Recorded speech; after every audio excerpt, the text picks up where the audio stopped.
On a chilly Wednesday night, the Hope Village near downtown is full of residents. The ambitious new project to get people from the streets to employment and stable housing is now 5 months old.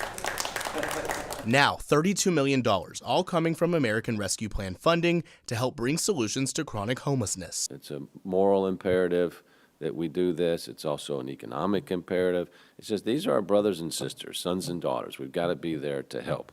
That mission, permanent housing for those experiencing instability in their living situations. The city announced 5 organizations will receive the ARP funding to help build these units. Ray Martin is the executive director of St. John Center, one of the organizations receiving the funding. It will be the first of its kind here in Louisville, Kentucky. For the first time, we will be creating supportive housing at a scale that will begin to address the need that the community has seen. But even with dozens of units both in the affordable and supportive housing realms, there's still a long way to go. We still need around 30,000 homes.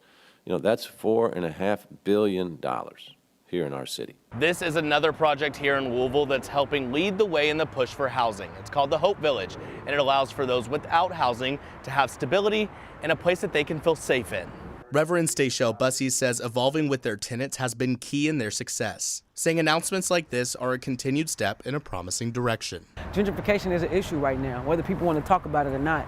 And so what we need to do to combat that is to be able to use this funding to create affordable housing and sustainable affordable housing for people. With $58 million left in ARP funding for Louisville, the city plans to use that towards workforce development. Well, I think it is a good plan to develop that. At the core of it, we still have to make sure that we have the programs and the resources to keep people in housing, right? To keep people working, right? With more than 100 units to come, officials and community leaders alike hope this continues in the right direction. In Louisville, Ford Sanders for the WHAS 1119 on your side.